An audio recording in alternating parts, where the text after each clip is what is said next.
Our guest today has built a beach safety and rescue program that some have described as Dubai's answer to Baywatch.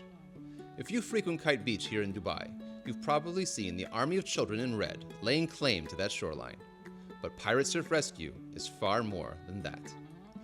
Candy Fanucci founded Pirate Surf Rescue UAE in 2010 with only 5 students, but the organization has grown to number in the thousands. From daring rescues to life lessons, Pirate Surf seeks to not just teach tangible skills, but to influence the outlook of a generation. The beachside business has been so successful, it has moved beyond our shores and is currently expanding into Saudi Arabia. Since arriving in Dubai in the year 2000, Candy has been an advocate for the power of an active lifestyle, and Pirate Surf is the manifestation of her vision to give children and families alike access to health and happiness. Assalamu alaikum and welcome to Homegrown DXB, the show that's taking you inside the lives of the people changing yours right here in Dubai. I'm your host, Omar Butti. Now, our guest today has launched an incredible beach rescue and safety program that some have called Dubai's answer to Baywatch. In fact, if you visit Kite Beach right here in the city, you'll see an army of children in red laying claim to that shoreline. But Pirate Surf Rescue UAE is much more than that. Founded in 2010 by Candy Fanucci with only 5 students, Pirate Surf has since expanded into the thousands and is currently moving into Saudi Arabia. But I think even more impressive than that expansion is the way that Pirate Surf has cultivated and grown this really tight-knit community. People who come together, who support each other, who help each other, and in fact, not just save lives on the beach, but have saved lives of individuals, whether it's through illness, through adversity, or through any sort of emotional distress or disturbance. Truly impressive community, impressive achievement. And Candy, thank you so much for being with us here on Homegrown DXB. It's a pleasure to have you. Thank you, Omar. Thank you so much for having me. Thank you. I'm very excited to get into it. Before we go into the history of Pirate Surf and obviously how you got there, I'd also like to sort of start off with that first point, what I find impressive. So just a little bit of a personal anecdote. My children have attended Pirate Surf. I think they learned a lot. I think it was very intimidating for them, but they've grown a lot through the program. And that's, I think, what's so special about it, that community aspect. And that's not difficult when you have 5 people or 20 or 30, but now we're getting into sort of 1,000 and plus, right? And to new different countries. And so why is that community so important to Pirate Surf? And how do you maintain that sense of community as you expand in that way?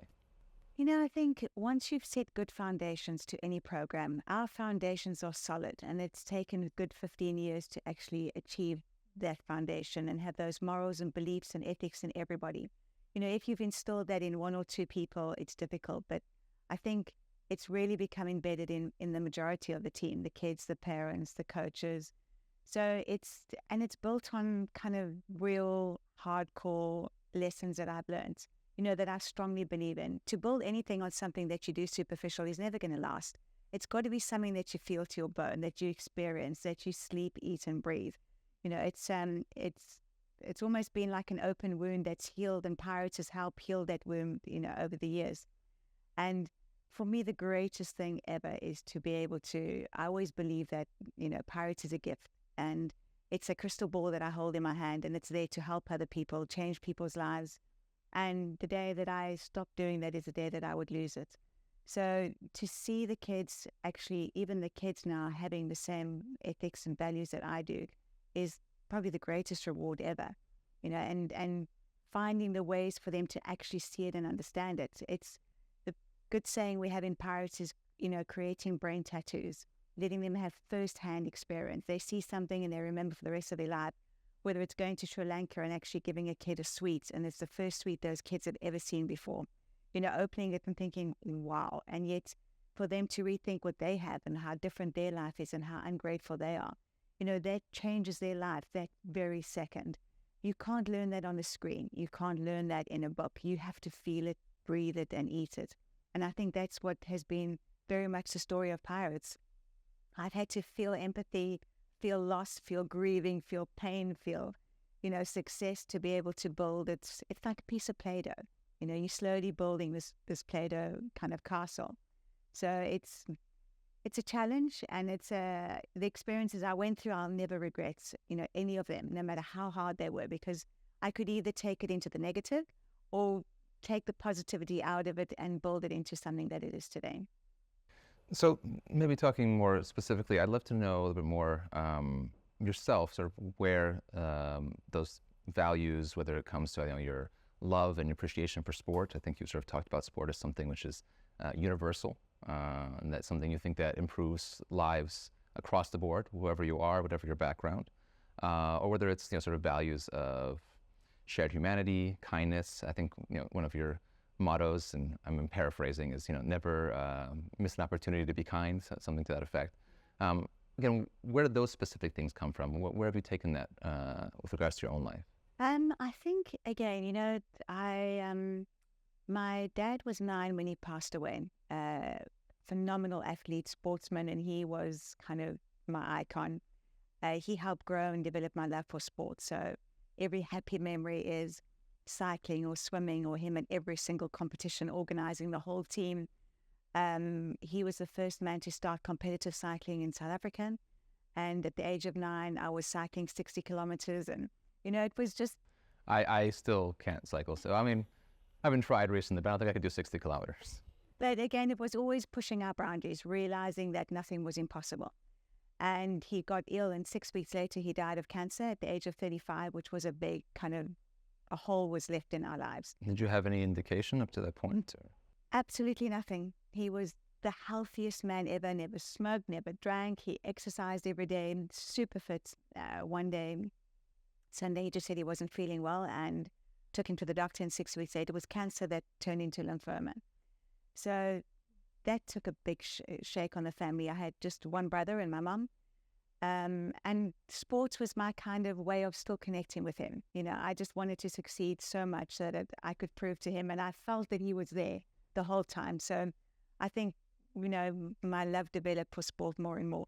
And when you're good at something and you start, it's a gift. I didn't get one bit of talent when it comes to any of the ladies kind of sewing and housekeeping and cooking and whatever, but give me a ball, make me run, make me jump, make me swim, and I'm just in heaven. So, I think the sport came there, and then my mom remarried a couple of years later to, I still don't know how she got lucky twice, but the most incredible human being ever. He'd never had kids before. He was 6'5", literally lived in this game reserve. He had nothing. He never wanted for anything. He was just the happiest human being ever. Piercing blue eyes, and we just formed a bond and a connection like I could never explain, and I absolutely idolized him. And I think a lot of what Pirates is today, I learned from him. We'd be in the game farm in the middle of nowhere, and we'd go on captures with 40 staff, and he would always say, don't you dare put your tent up or put a grain of rice in your mouth until all the staff are fed. And, we'd make sure that they were looked after, that their campfire was going. And once they're all done, he'd say, right, now it's time to set up our camp. So there was a lot of things like that. My dream was to fly, and he would say, let's do it. In the helicopter, jumping out of helicopters, darting animals. And, we pushed boundaries. And I would still, as a kid, watch that sunset every day and think, how on earth did I get so lucky to witness this and live on a farm?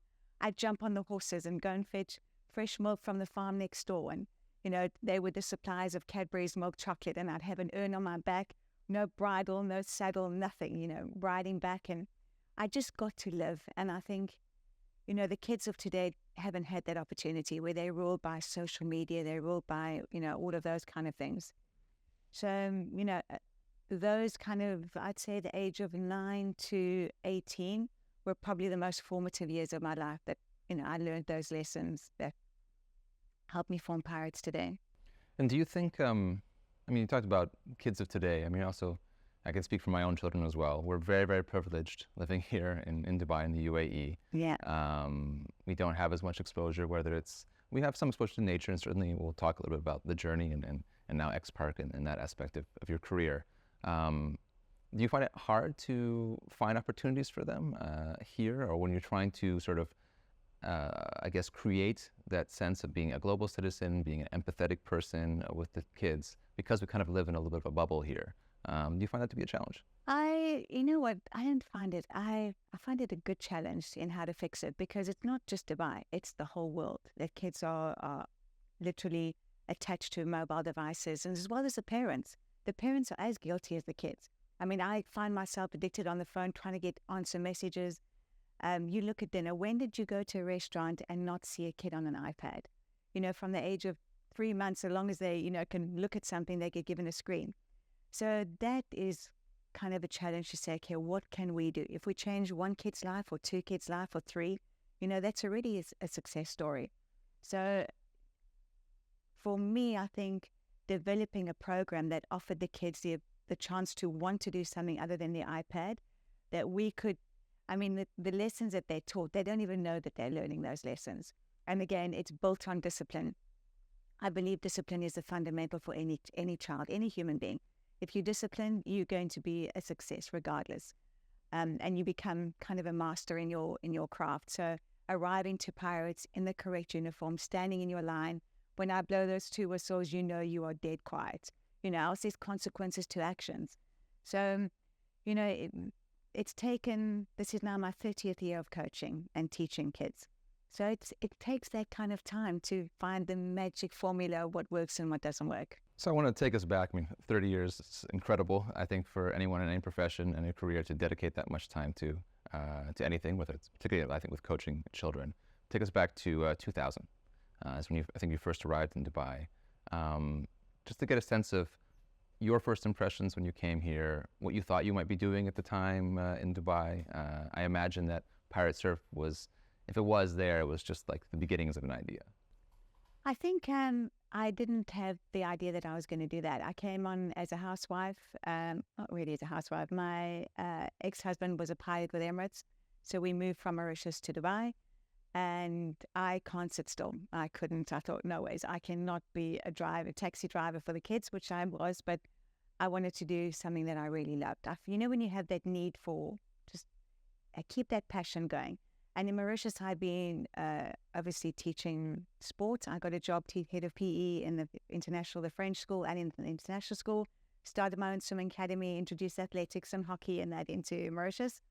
So coming to Dubai, I saw, my kids' swim squad. I thought, there's just something missing. We need to make it bigger and better. And how can I make this team, a really good, successful team? So I got a job at Jess. And I said, I'll teach your kids swimming if you get my kids a place into Jess, because it was so difficult at the time. So I started coaching swimming there, then opened up my own company and then opened up another one. But I just thought, what, this is Dubai and we're on the most beautiful beaches in the world. There's got to be something more to it. So that's why I thought, okay, let's do it. Let's get all the qualifications and, start building this community, because a lot obviously had happened in the interim. My life had changed upside down. I got divorced. I was on my own and I literally started from scratch. So it was, I needed meaning. I needed a purpose more than anything else for myself. And I think by working with the kids, I healed myself internally, got stronger, got braver, challenged myself in ways I'd never expected that I would, from building zip lines and parks and installing lights and DB boxes and drainage lines. And, it was just that kind of that will to survive and to be there for the kids that turned into more of a challenge, turning bad situations into good situations. So it was an interesting time for sure. Well, I think, I would say, obviously, looking at where we are today, where you are today, certainly, you definitely turned it into something positive. You developed something which now has a real impact here and soon to have an impact on the region. But I want to, again, go back to maybe the beginning of that period, if you will, because people who know you know that you have a very big involvement in Kite Beach, in the way that it's developed sort of over the years, certainly a very popular spot here. And I believe you were involved in building the first gym on the beach. And that was something where, correct me if I'm wrong, you just sort of saw the space and just imagined that a gym would go there. Is that more or less accurate? Is that something, am I making that up? I think, no, you are correct. I was looking for a place to build a kind of a gym because I saw in Dubai there was nothing. And I lived close by there and I saw lovely man watering there was only a few coconut trees and the CID office was there. So that's when I said to him, look, I need to here's the Arabab there, who's your boss? And he said, no, Sheikh Hanban. I said, okay, we need to find someone a little bit below that. So anyhow, eventually I met one of the team and proposed, could I have a small area to build a gym? He said, okay, go build it. I said, okay, do I need any approvals? La, just go build it. This was a while ago. So there was a kind of a water sports area, and I thought, now how the hell? I had nothing at that time, absolutely nothing. And I called a neighbor of mine who was living next door to me in Mauritius, and he opened up an interior shop here. And I said, Fab, I need every bit of off-cut wood that you possibly have. So I got a pickup, went and picked up all the wood, and literally YouTubed, how on earth can I build this? So built this. It was actually 7 meters by 5 meters, put some flooring down, some concrete, and then one of the head of the entourage came one day to Kite Beach, and he said, look, that looks really good. Do you want it to be double the size? I was so thankful, but I wanted to cry because I had to go big burrow and steel wood. Built it again, and then there was no equipment. So I thought, how on earth am I going to get equipment for this? So I was looking through Toy Trim, had this, that magazine the weekly magazine, and at the back I saw all these pictures of life fitness equipment. So I called, and I eventually got hold of the GM, Mazen, who was an amazing man.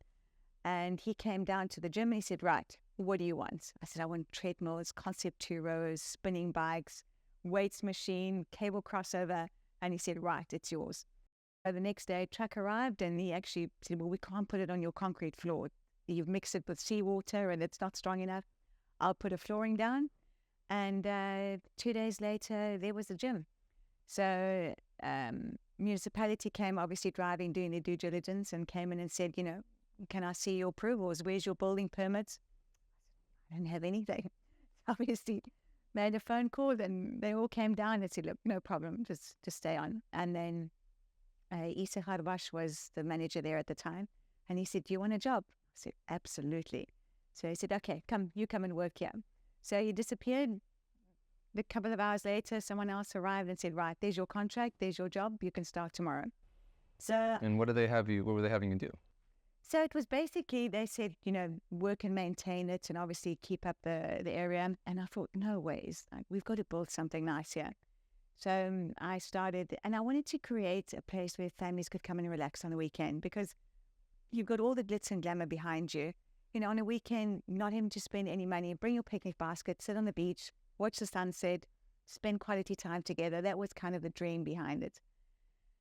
And that's how I started. And everyone said to me, you can't plant grass on the beach. Oh, watch me, I'm going to plant grass.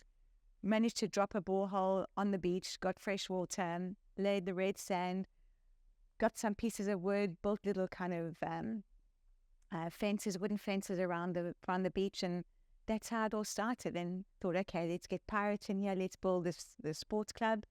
I mean, the original dream was to make it the world's best sporting beach. That was always a dream. I wanted diving and sailing and kind of kayaking and SUPing to create a real water sports hub. Is that still the dream? Beach tennis. There's a lot there now. You know what? There is a lot, but I would definitely have done it different. Definitely done it different. F&B took over. And again, I wanted one soft serve place, one Italian, one local restaurant, that at least it wasn't so heavily populated. Now there's generators and there's all kinds of things, which has spoiled the kind of, how it should be on the beach. So definitely it's not the way that I envisioned it, but who knows? Well, I mean, so you grew up, as you said, or your formative years were on a game reserve, right, in South Africa. And a lot of that, I believe, instilled in you your love for nature, your appreciation for the environment, for sustainability. And I think a lot of that went into one of your next big project, shall we say, which was the journey, which in and of itself, even the name sort of is quite evocative. Again, what was the philosophy behind that? And now that's more or less turned into X Park, which we have today, right? Tell me about the journey, if you will, the journey into X Park.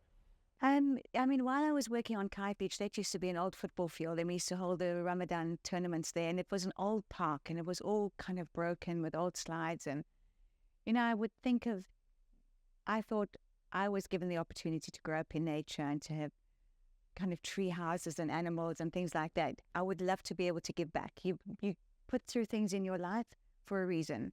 So I thought there's all these indoor play areas that are awful. I just want to create a natural play area. So I got a poster, cut out pictures, stuck it on a page, and then obviously went back to the management and said, look, please, could I build this? I'd find an investor to invest in it, share the land ownership kind of rental, and build it. And that's how it started. Just to give kids a natural play area. That was the dream.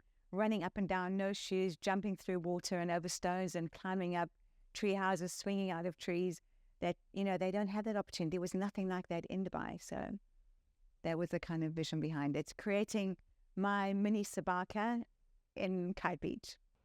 Correct me if I'm wrong. I feel like you said that you were very good at sports you were competitive. You were a competitive swimmer, I think, for many years, amongst other things, swimming, hockey, and athletics. Just to name a few, right? But it seems to me you're also very persuasive, because the number of times you've already said, well, I went over and I spoke to this person and I convinced them to let me build a gym, or to, offer me a job or this opportunity, or have me take over this thing. Where do you think that sort of skill comes from, or what do you think makes you so persuasive? I think it's survival.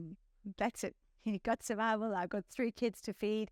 I think, when you genuinely believe in something and you feel so passionate about it and it's going to work, I would never be convincing something I didn't believe in. I'm the kind of, I have to believe it. I have to feel it. I have to eat it. It's got to be in my face before I can actually take it to another level. But going down on Kite Beach and seeing this beautiful piece of land with nothing and thinking, whoa, there's so much to be done on it. I think you're born an entrepreneur or you're not.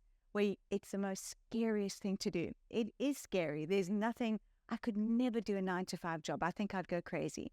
So it's always pushing those boundaries and seeing what effect it could have on other people. And, and I genuinely have a love for that. If you love something, anything is possible. Do you find that you're always looking for the next opportunity? Because the journey was doing pretty well, I believe, but then you decided that you want your next passion, current passion was Pirate Surf, right? Yeah. Although you started with only 5 students, I believe one of them was your daughter as well. 3 of them were, yeah. 3 of them, okay, well, so very much a family business from the get-go. Yeah, for sure. What made you decide to start that?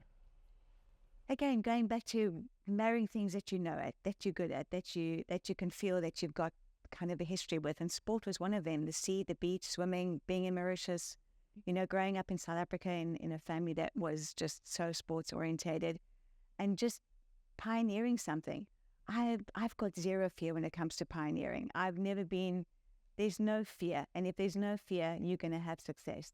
And having that long-term vision, I'll be honest, I didn't think, and I didn't have that long-term vision at the time of Pirates. I didn't think it would grow as much as what it did grow. But I just, thought of creating something that's never been done before. And again, using what I'm good at into creating something for kids and giving something for Dubai to be proud of again. Whatever it's done, I've had so much respect for Sheikh Hamdan and always wanted to kind of fulfill his wishes and dreams in terms of the building of sport and developing of kids and that area. And that's why the triathlons came and, all of those kind of activities, just to, be an extension of what he wanted to create in Dubai. So what was Pirate Surf in your mind, back in 2010, with your small group? And sort of what do you see it as now? What does it become? What were the core goals? Maybe the core goals are exactly the same, but obviously the scale has changed, the programs have changed. You have international trips, moving to Saudi Arabia as well. How much in your mind has it shifted and changed over the years? I think you grow, and I think, as you take something in the beginning, it was to be originally based on the International Surf Life Saving basic nippers, and then I thought, this is Dubai. Sheikh Mohammed's vision, Sheikh Hamdan's vision has never been to do the same that every other country is. Make it, put it on steroids, create it and do something that's never been done before. And it has grown to, I would say, probably one of the most powerful communities in the UAE. And again, there's still no limit to where we want to be. There's still no limit to what we want to achieve. It's still growing. It's gaining momentum. there's new ideas. It's still scary, and we still bump our heads every single day. And you make mistakes, you learn from your mistakes. I believe that that's kind of the secret to our success is by not being scared to make a mistake, and putting your hand up and saying, okay, let's change direction, let's fix this, let's create that didn't work, let's go back to the drawing board, and again, I think there is still so much that is going to happen and for us to achieve, and it's a long-term vision for sure. It's a dream. We're on our way to the rainbow, I hope. Hopefully. Oh, you're on your way. You're almost halfway to the pot of gold. Well, I mean, do you mind sharing some of the mistakes, whichever ones that you're comfortable sharing that you've learned from? Absolutely. Whether it's activities or whether it's the way, you discipline a kid, again, there were a lot of activities that I still believe in, but again, because it's probably the only program in the world that offers what it does, and my methods are so different, and I'm very old school. I mean, that's something I'll never change. And, it's Old school how? just respect, morals, values, ethics, how the boys treat the girls and vice versa and things like that. That's something that's ingrained into my bone. Again, I think I would have liked to introduce a bit more competitiveness from a very young age. Is that because you're competitive? Yes, but my beliefs is life is one big competition. No matter what you look at it, whether you're going onto a business or an interview or a meeting, or you want to do well in class, you want to be a better sportsman, you want to be a successful businessman or businesswoman. Life is a competition, and there's no secret about how to be successful. You have to want it, and the more you put in, the more you're going to get out. You can't want to be a great runner or athlete and not train. For me, it was always, what more could I do? How much more could I train? How much more could I push myself? And I think those kind of lessons and competitive attitude in kids are so important.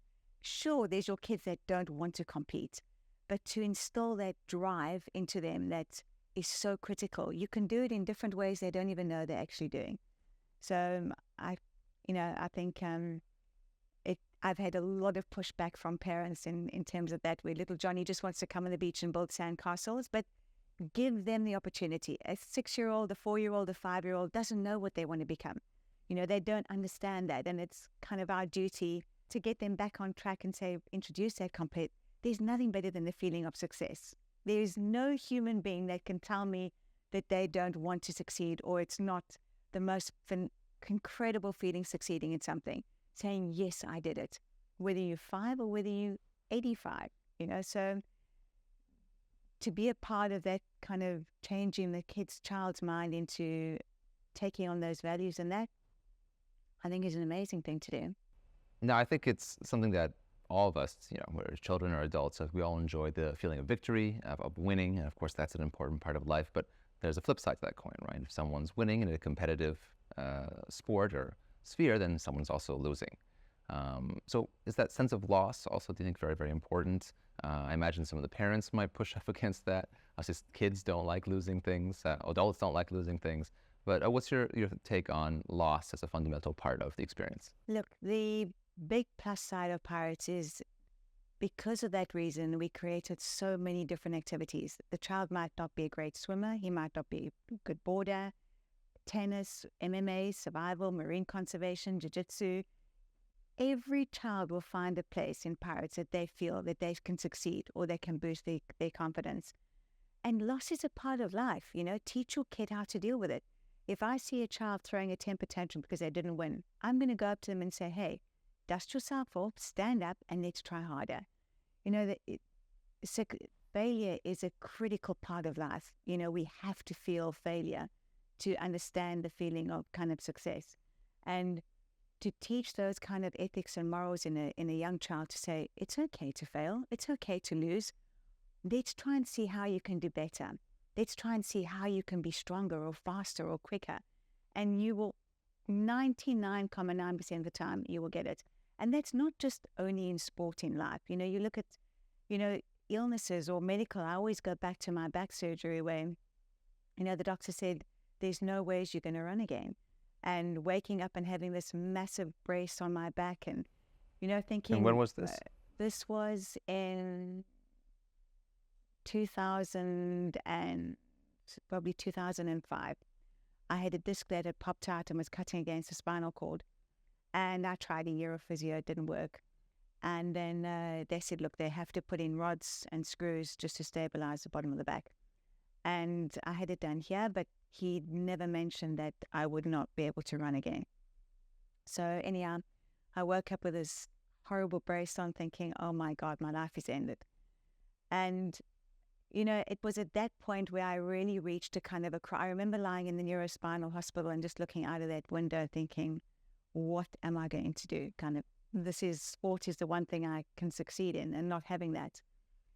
Anyhow, I went through a bit of a kind of a wobble for about 3 weeks after that. And then I started shuffling. I thought, look, it's a make or break now. I'm going to start shuffling around the compound. And I'd have my brace on and spend like an hour going around the swimming pool. And it was the most excruciating pain ever. But thought, just, learn how to get through this. Then slowly built up to going to Safa Park. And I'd shuffle around Safa Park. And this was in the November. And the following year, I was playing rugby for the UAE on the wing in the Asian Championships, running the fastest I've ever run. And it was just because I had that drive where I could either have, started crying and become a stay-at-home mom, or, pushing those boundaries and proving that, hey, you know what, if other people have done it before, I'm going to do it. So that whole kind of success, failure, loss, in every part, losing people, losing family members, that total sense of absolute failure, denial. I was the one who had to call and make the call to switch the machines off when my brother took his own life. It's again, you at that, oh my God, like, what do I do? What if he pulls through? What if he doesn't, if he can survive, if he's not going to become a vegetable, to having those decisions where, you make it and you have to live with it and say, I'm going to live with this for the rest of my life. It's the little parts of life that actually, I think through teaching, building yourself up from the bottom of the bottom and to the top, you have to go through those lessons before you can actually preach them and teach them and understand the empathy of the other people around you. I mean, that's what I believe. There's no ways I've gone through what I've gone for nothing. There is a purpose behind it. I find you to be a remarkably, I guess, positive person, considering, I think, all these challenges. How do you maintain that sort of outlook? It's a challenge. It is. Some days are really tougher than others. I think because, again, I have a goal. And, what you surround yourself with people that have that same goal, that push you every day, that, and again, you smile. And I spoke to someone who was a big wave surfer, and I said to him, Andrew Cotton, when you see that 100-foot wave and you're about to surf it, aren't you scared? And he said, I smile. When you smile, it changes your physique, it changes the way your brain works, your brain waves. And, it's, what can you do? You can either become negative and not succeed and become depressive, or turn it around and think, hey, there's a lot to be thankful for. I'm always thankful for what I have and the opportunities I've been given and the talents I've been given. So use it as a positive. But life is not always a bed of roses. And there's sometimes I really have to switch on when I come onto the beach. I can be dying internally, absolutely dying internally, where your heart is broken. There is so much that you're up against. And when you get out that car and you put your foot on the beach, it's your responsibility to leave that all behind. Be positive, because, again, negativity and positivity is, it can flow over so quickly. And if I rock up there and I'm gloom and doom, I don't have the right to do that. I definitely don't have the right. My job is there to promote the kind of happiness and positivity, and I just got to get on with it. Well, you do a remarkable job. Again, I've certainly seen that myself and with my kids. One thing, even when things were tough, when the activities, they complain about the activities, but never complained about the experience and the atmosphere. That was always something I think which was really remarkable. And something I imagine is going to be a challenge as you expand now into Saudi Arabia. Obviously, a new country, new community to build potentially, although it's built on the back of this strong community you've already formed. What prompted that move, and what are your expectations there? And how do you see that growing? Why not? Why not? That's the kind of reason anything is possible. And we were approached by the most incredible women, the owners of Salt, and they said, why don't you come and expand into Saudi? Again, why not? It's a challenge. It's a monster challenge, and it's a different country. But again, building everything on the original morals and kind of vision, and building a community. Everybody loves a community. Everyone wants to feel that they belong to somebody. It doesn't matter who you are. You feel a sense of belonging. And I think that's, why can't we create this in Saudi, and giving the kids that same sense of belonging kind of feel to it. I think it's our duty. It's our duty to be able to give as much as we can back. And, why not Saudi? It's going to be, the sea's different, the area's different, there's not much beach. But it's a challenge that we're definitely ready for. Speaking of the challenge, do you worry about spreading yourself a little too thin? I mean, you have so much on already. You know what? I wouldn't say spreading ourselves too thin. This has been, this is our 15th year. It's not our 5th year. It's our 15th year. It's not our first rodeo. So again, building the team behind you and the core team, the leadership team that we've just created at Pirates, identifying who's got it and who doesn't have it, and who shares the same vision, and again, more importantly, who you can trust. That is the number one kind of highlighted area in my life. So again, we've identified the people in the organization who eat, breathe, and sleep Pirates, and we can go and not be there, and that the session's going to be perfect. And whether they're going to Saudi or, again, the Club Med that we're working on, you've got your core team, whether it's one person or two people.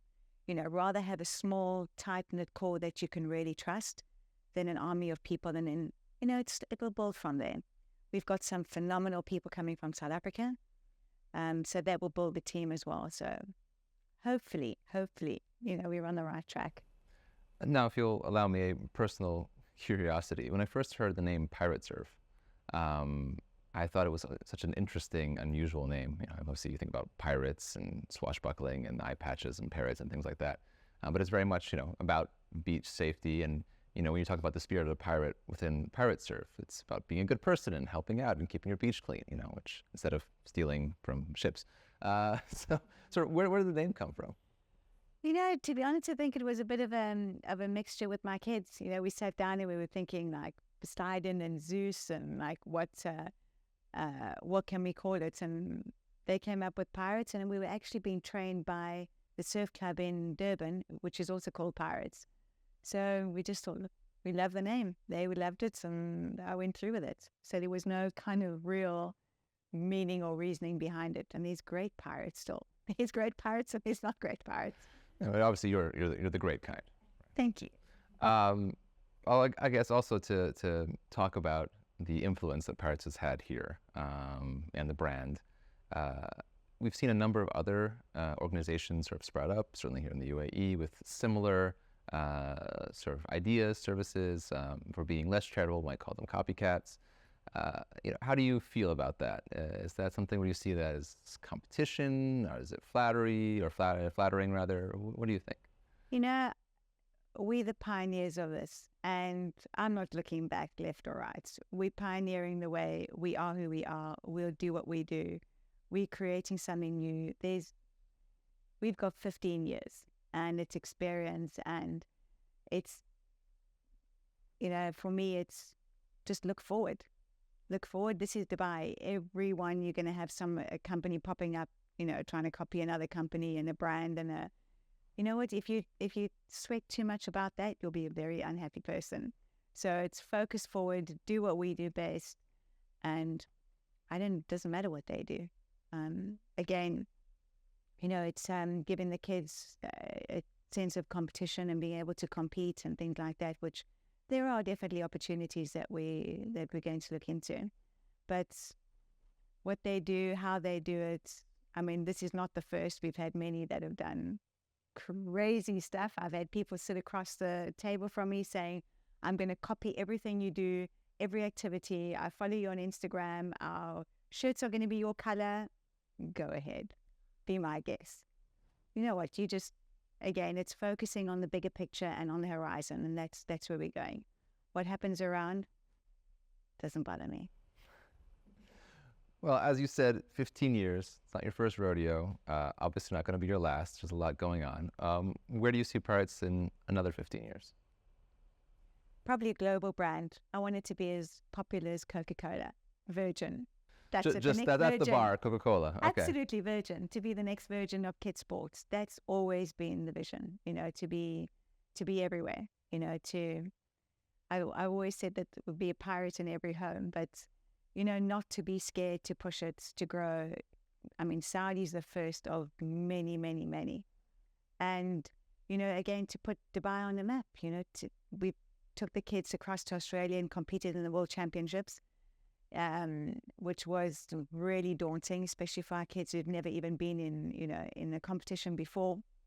So to go from zero to a World Championships, racing against world record holders and Olympians, they were saying to us, it's your first competition and you're putting the kids up against, kids that have been doing this for all their life. Why not? Set the bar as high as you can. Don't set the bar low. Set it as high as you want. We'll work our way to the top. So again, there is no limits. I still believe, surrounding yourself with the right people, the sky's the limit. So who knows what's next? Maybe we'll be the next Richard Branson of sport. I hope so. Well, certainly I look forward to seeing a pirate in every home, on every beach, all across the world. Candy, thank you so much for coming down, sitting down with us. Good luck in Saudi Arabia. I'm sure it's going to be, as you said, the first of many, many endeavors where the pirates conquer the world. Thank you so much, and thank you for having me. Really appreciate it. Our pleasure.